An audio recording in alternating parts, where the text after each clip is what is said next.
সুপ্রভাত বন্ধুরা, তোমরা সবাই কেমন আছো? আশা করছি সবাই খুব ভালো আছো। আমরাও খুব ভালো আছি। আমার এই নতুন ব্লগে তোমাদেরকে জানাই অনেক অনেক ওয়েলকাম আর অনেক অনেক ভালোবাসা। আজকে সকাল সকালই মন চাইলো যে এই রুমটা একটু পরিষ্কার করি, তাই এই যে তাকতকগুলো ভালো করে পরিষ্কার করে নিচ্ছি। হালকা হালকা ধুলো পড়ে গিয়েছে, ফুলদানির উপরে ধুলো দেখতে পাচ্ছিলাম, আর তাকগুলোতেও মানে এই কাগজের উপরে হালকা হালকা ধুলো রয়েছে। তো একটা ভালো ন্যাকড়া নিয়ে, মানে মোছার মতন ন্যাকড়া নিয়ে এটাকে ভালো করে মুছে নিচ্ছি। এখন ফুলদানিগুলো এখানেই সাজিয়ে রেখে দেব। তো এই জায়গায় পাশাপাশি দুটো তাক আছে। একটা তাকে ঋষিকার অগোছাল বই খাতা রাখা রয়েছে, যে খাতাগুলো লেখে লেখে পুরো ভরাট হয়ে গিয়েছে, সেই খাতাগুলো ওইভাবেই রেখে দিয়েছে। তো বলছে যে ওটা ওর পরে দরকারে পড়বে, তো ওই খাতাগুলো এখন গুছিয়ে রেখে দেব। এই তাকটা তো বেশ সাজানো হয়ে গিয়েছে, দেখো দেখতে কি ভালো লাগছে বলো, ফুলদানিগুলো খুব সুন্দর লাগছে। আর এই যে এই তাকে বই খাতা ঋষিকার রয়েছে, তো এগুলোও সুন্দর করে মুছে মাছে তারপরে পরিষ্কার করে রেখে দিলাম। লেপ বালিশগুলো সরিয়ে তারপরে খাটটাও মুছে নেব। মানে স্টিলের খাটের এই যে ডিজাইনগুলো আছে, এর মধ্যেও দেখছি হালকা হালকা ধুলো পড়ে গিয়েছে।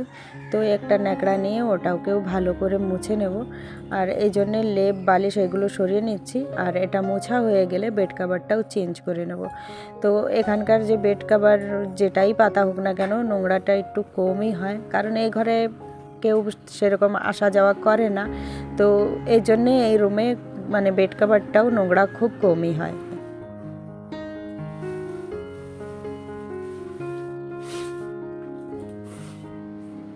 এই রুমটাকে আজকে আমি আমার ফেভারিট বেড কাভার দিয়ে সাজাবো। আমার খুবই মানে যতগুলো বেড কাভার আমার কাছে আছে, বেশি নেই, অল্পই আছে, তো তার মধ্যে কিন্তু এটা আমার সবথেকে বেশি ফেভারিট। বেড কাভারটা পাতানো হয়ে গিয়েছে, এবারটা লেপগুলো এনে, মানে লেপগুলো বলছি, লেপ বালিশ এইগুলো এবার গুছিয়ে রেখে দিচ্ছি।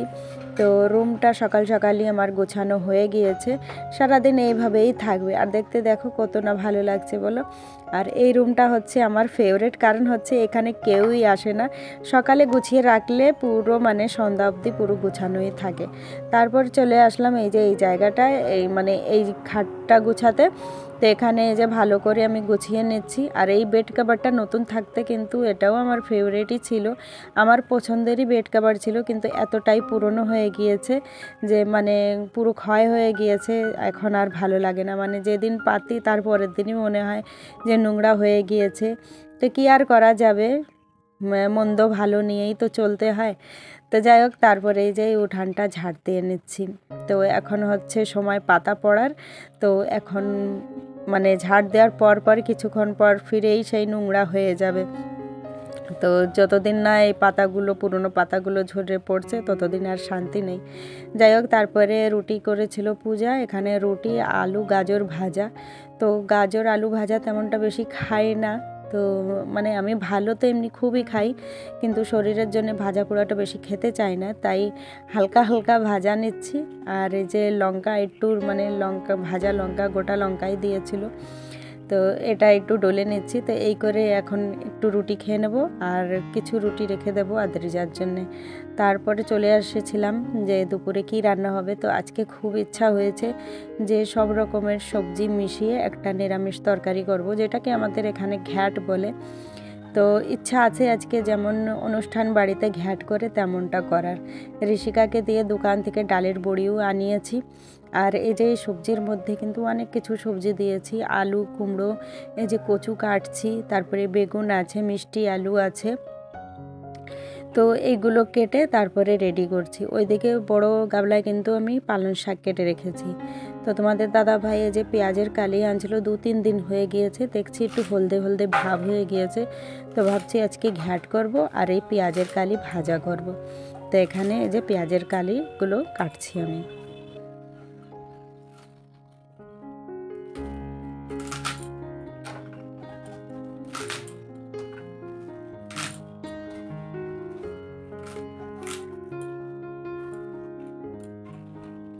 সবজিগুলো কাটাকুটা হয়ে গিয়েছে, ধুয়েও নিয়ে চলে এসেছি, সব একদম রেডি। এখন সব কিছু নিয়ে আসবো এই উনুনের পাশে, যেগুলো আমার রান্নার সময় দরকার পড়বে সেইগুলোই নিয়ে এসেছি।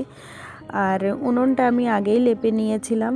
আজকে আর তোমাদের সাথে উনুন লেপাটা শেয়ার করলাম না, কারণ হচ্ছে প্রায়ই আমি তোমাদের সাথে উনুন লেপাটা শেয়ার করি। তো আজকে ভাবলাম চলো আজকে না এটা না শেয়ার করলাম তোমাদের সাথে। এবার সব কিছু গুছিয়ে গাছিয়ে যে চলে আসলাম রান্না করতে। আজকে সব কিছু গুছিয়ে নিতে নিতে অনেকটাই বেলা হয়ে গিয়েছিল। আমার মন দুদিকে টান ছিল, একবার ভাবছিলাম গ্যাসে রান্না করব না উনুনে রান্না করব। ভাবছিলাম যে গ্যাসে রান্না করলে হয়তো উনুনের মতন অত ভালো না হলেও কিন্তু কম সময়ের মধ্যে হয়ে যাবে। যেমন আজ যদি গ্যাসে রান্না করি তাহলে কিন্তু আমার কড়াইটাও বেশি নোংরা হবে না, বেশি মাজা ঘষাও লাগবে না। উনুনে রান্না করতে আসলে কিন্তু কালি পড়ে যায়, সেটা ঘষে ঘষে উঠাতে গেলেও কিন্তু একটু সময় লাগে। উনুনের কিছু দিকটা ভালো আছে তো কিছু দিকটা খারাপও আছে। যেমন থালা বাসনটা একটু বেশি নোংরা হয়। যাই হোক, আমরা গ্রামের মানুষ, শুধু আমি না অনেকেই এরকম করো যে বাড়িতে গ্যাস থাকলে কিন্তু আমরা উনুনে রান্না করি। কারণটা একটাই হচ্ছে যে কিছু যদি সংসারের জন্য সঞ্চয় করতে পারি, গ্যাসে রান্না করলেই তো সেই গ্যাস শেষ হয়ে যাবে এই কথা ভেবে উনুনে চলে আসি। সে একটু টাইম বেশি লাগলেও উনুনেই রান্না করতে ভালোবাসি আমরা। তো গ্যাসে রান্না করলে হয়তো তাড়াতাড়িও রান্না হয়ে যেত, কারণ হচ্ছে দুই সাইডে দুটো জিনিস বসিয়ে দিলে খুব তাড়াতাড়ি হয়ে যেত। কিন্তু উনুনে এক একটাই করে রান্না করতে হবে। এমনি আমার উনুনটা হচ্ছে এক উনুন, অনেকের থাকে না দুই উনুন থাকে, তো সেটাই আবার তাড়াতাড়ি হয়ে যায়। তো আজকে এটাই ভাবছিলাম, কিন্তু ওই যে লাস্টে ওই যে গ্যাসের কথা ভেবে চলে আসলাম উনুনে রান্না করতে। যে গ্যাসটাই একবার শেষ হয়ে গেলে ফিরে ভরানোর এটা হয় না, টাকা পয়সা টানাটানি পড়ে যায়, গ্যাস ভরাবো কি ভরাবো না। তো ভাবলাম যে চলো যাই উনুনেই রান্না করি। উনুনে রান্না করলেও অনেকটাই আমার গ্যাস সেভ হবে, অনেক দিন পর্যন্ত চলবে। আর গ্যাস ভরাতে তো 1-2 টাকা লাগে না, অনেক টাকার ব্যাপার। তো এই হয়, শুধু আমি না, অনেক হাউসওয়াইফরাই এই কথা ভেবে উনুনে রান্না করে। এমনি উনুনের রান্নাটা খুব ভালো হয়, গ্যাসের থেকেও ভালো হয়। কিন্তু কিছু কিছু ওই যে মন্দ দিকটা আছে, যেমন কড়াইটা পুরো হাঁড়ি কড়াই সব একদম কালো হয়ে যায়, সেটা ঘষে ঘষে তুলতে হয়। গ্যাসে রান্না করলে আবার এই জিনিসটা হয় না। সংসারে টানাটানি থাকলে কত কিছু না ভাবতে হয় বলো, যে সংসারে আয় উন্নতি কীভাবে হবে আর কম খরচে কিভাবে আমরা ভালো করে চলবো। তো যাই হোক, দেখো তোমাদের সাথে গল্প করতে করতে প্রায় নিরামিষ তরকারিটাও আমার হয়ে গিয়েছে। তো আজকে নিরামিষ তরকারির মধ্যে আমি তেজপাতা, শুকনো লঙ্কা, 5 ফোড়ন, আদা ফোড়ন দিয়ে তারপরে রান্না করেছিলাম।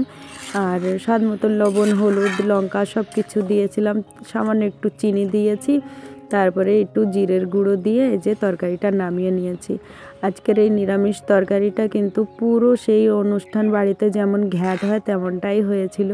খুবই টেস্টি একটা নিরামিষ তরকারি হয়েছিল। যাই হোক, নিরামিষ তরকারিটা রান্না হয়ে গিয়েছে। এবার করে নেব আমি পেঁয়াজের কালি ভাজা।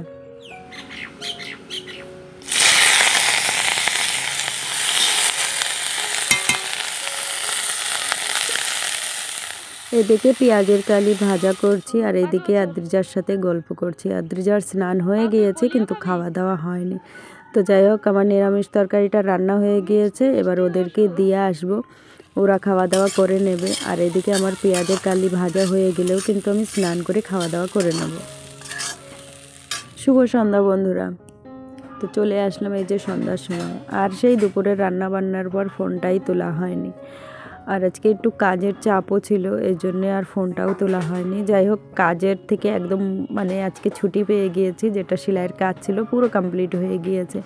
এখন আমি বসিয়ে দিচ্ছি ভাত। আজকে কিছুই সিদ্ধ দেব না, কারণ হচ্ছে আজকে দুপুরের পেঁয়াজের কালি ভাজা আর ওই নিরামিষ তরকারিটা রয়েছে, আর পূজা একটা তরকারি করেছিল সেটাও রয়েছে। তো এই জন্য কিছু সেদ্ধ দিচ্ছি না। এখানে আমার জন্য, তোমাদের দাদা ভাইয়ের জন্য আর ঋষিকার জন্য ভাত বসিয়ে দিচ্ছি। ভাত রান্না হয়ে গেলেই আমরা খাওয়া দাওয়া করে নেব।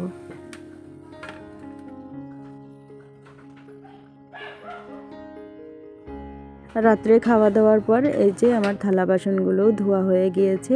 এবার সব থালা বাসনগুলো আমি র্যাকে সাজিয়ে রেখে দিচ্ছি। যারা প্রত্যেক দিন আমার ভিডিও দেখো তারা তো জানো আমি রাত্রেই থালা বাসনগুলো মেজে রেখে দিই। রাত্রে থালা বাসনগুলো ধুয়ে মেজে রেখে দিলে কি হয়, সকালে আর টেনশন থাকে না, অনেকটা টাইম হাতে পাওয়া যায়।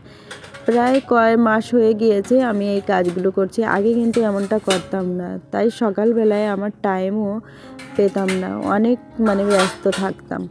তো যেহেতু ইউটিউবের কাজ করি তো একটু হাতে টাইমের দরকার হয়, আর এটা রাত্রে করে দিলে সকালবেলায় আমি অনেকটা টাইম পেয়ে যাই। তো যাই হোক, সব কাজ কমপ্লিট করে এই যে আধ ঘন্টা মতন হাঁটাহাঁটি করব এই উঠানের উপর দিয়ে, তারপরে গরম জল করে খেয়ে নেব। তো প্রত্যেক দিনের আমার রাত্রের রুটিনটাই হচ্ছে এটা। যাই হোক বন্ধুরা, ভিডিওটাও আর বাড়াবো না, এখানেই শেষ করব। ফিরে দেখা হবে কালকে ঠিক দুপুর 2টোয়। সবাই ভালো থেকো।